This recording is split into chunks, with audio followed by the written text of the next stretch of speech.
Nightmare Ariola, and you're watching Mission Boxing Today on YouTube. Heavyweight boxing fans, what's the deal? All right, so I just got a link sent to me. Shout out to the person that sent me the link. I forgot. I hate when I do that, man, because I want to give credit to subscribers when they send me links or they ask me questions. But I seen a link that I went to Shannon Briggs' Instagram, and in his Instagram, on his Instagram account, he says, rumor has it that the WBA is going to order Briggs versus Lucas Browne for the WBA strap. Interesting fight. Before I get to what I think about that fight, it's just bad timing for my man Luis Ortiz. Now, he's going to be in a good fight with Malik Scott, so he has business to take care of with Malik Scott, but it's just like, if there's anybody I wanted to see fight for that WBA strap, Luis Ortiz should have been in the mix, but Ortiz was trying to, get fights, man, and, he didn't know that Vladimir was going to, or not Vladimir, but Fury was going to be stripped and all that shit. Like, he didn't know that. So he was scheduling, he signed with Hearn, and he just scheduled to get somebody in the ring with him. He been stagnant for a minute, hasn't been in the ring since the Thompson fight. All right, now to this fight. Browne versus Briggs. Man, both these guys have big right hands. Both these guys are not spring chickens. Lucas Browne, is a lot younger than Briggs. Briggs got the age advantage. But the one thing about this fight, though, man, is Lucas Browne is a younger guy, but he isn't the type of guy that fights with a high motor. And what I mean by that, he's not going to go in there and fight like a prime Joe Frazier, you know what I mean, like, or a prime Mike Tyson. He doesn't fight at that pace. He likes to use his jab. He likes to work behind his jab and land that big right hand. He'll show some mobility in some fights. He isn't just a complete standstill, flat-footed guy. He does show some mobility. He showed it in the Chigaev fight, using his jab, circling a little bit in the early rounds. But he fights at a slow pace, which is perfect for Shannon Briggs, because the last thing he wants is to be in this fast pace, chasing a guy around the ring that uses his mobility as a strength. He doesn't want to be in that type of fight. Like, it'd have been hell for him fighting a guy like Tyson Fury. You know what I mean? Even Deontay Wilder, because Wilder's starting to learn how to fight on his back foot a little bit. I believe those type of fights are just a bad matchup stylistically for Briggs. I think this is more down his alley, man, because Browne, like I said, likes to work behind the jab, carries his hands low a little bit, so Briggs have an opportunity to land a big right hand. And I was on Boxing Gossip's live chat today. Please go to his channel, Boxing Gossip, and check that out. But he brung this up on his channel when I was in a live chat, and I was telling him that I think that big guys like Briggs, just big heavyweights, even George Foreman, he's probably the best example. To me, sometimes a big guy can, it's like wine, they get better with age, especially the big guys, because they're not really mobile. I mean, moving on their feet, trying to dance like Ali or Holmes from the start. So he, can reserve some of that energy and use his jab and fight at a much slower pace. And sometimes some heavyweights get better doing that. But I think Briggs, his style, and Browne's style, I think is going to be, they're going to try to figure out who's going to take the initiative with the jabs. And then I think big right hands is going to come after that, pretty much. Briggs, from his last fight, a fight he was supposed to win, he won it on the David Haye undercard of the Jericho fight.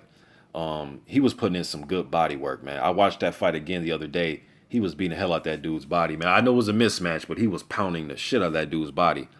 Now with Haye, I mean, not with Haye, but with Briggs, I know the stamina issues, and it just, if he doesn't get Browne out of there quick, you kind of, lean towards Browne because you don't know how Briggs' stamina, I know he has asthma and all that. You don't know how that's going to hold up. But like I said, though, this is if Browne may come out and just surprise me and come out fighting at a fast pace and try to make it a battle of attrition to push Briggs to see how will those lungs hold up. But you try to go in there and walk down a puncher and put a whole bunch of pressure on him and you leave your chin out, some bad things can happen. You may, start doing a little dance with your legs once you get tagged, man. So it'd be a fight where you would probably favor Browne, because I think his stamina is maybe a lot better than Briggs at this juncture of their career. And shit, Browne stopped Chigaev late. He stopped him late in that fight after being hurt. So that lets you know that he has a chin. Now Chigaev is a lot smaller than Shannon Briggs. You know, he likes to put up the high guard, shorter, compact guy. But Chigaev is no chump. You know what I mean? And Browne caught him late, man. He caught him late. So you got to have some stamina, you know. And he took a good shot. He took some good shots early in that fight from Chigaev. But you know, he had his success in that fight. But I think Briggs, you know, is going to be a slow paced fight. And but I think Browne will probably win that fight. I think he'll beat Shannon Briggs, but who knows, man? Especially if they fight at a slow pace and you just allow Briggs to just not really worry about much coming back. You know, you're not putting a fast pace on him. He possibly could go 12. But one thing I do know about Shannon Briggs is he lives in the gym. Like, I literally think he lives in the gym. Like, seriously. He's always in the gym. Always. Not sometimes, not every other. It's like every day this dude's in the gym. He's working with Stacey McKinley, one of the best trainers in the world. Probably one of the most underrated guys, Stacey McKinley. And McKinley ain't going to play games with him in the gym, you know. And Briggs, you know, and when I put up his footage of him training, people say he's real slow. Yeah, he's not the fastest guy, but it's about just maintaining what you have at this point. And all that fast, high pace, high intensity training and all that type of shit. Briggs has been there, done that. That's how young guys work out. You know what I mean? Now it's about just maintaining what you have, muscle memory, just work on your slipping and countering, things like that, man. And that's what Briggs is doing. But he stays in the gym. You know, he's keeping an active body. You know, he's not just a couch potato eating candy bars and you know what I'm saying, and saying that he should get a title shot. He's staying in the gym. I will give him that. And he's rated highly by the WBA. So is Lucas Browne. Just unfortunate for a guy like Luis Ortiz. All this shit goes on, and now he's out the picture as far as this WBA is concerned because he has a fight coming up next month. So I like the fight, man. Briggs versus Browne. Very entertaining fight, but I'll have to favor Browne in that fight, man.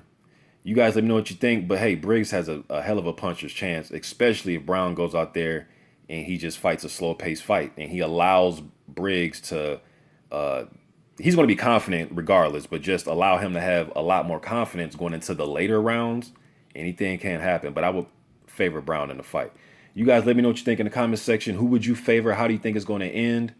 I'm out.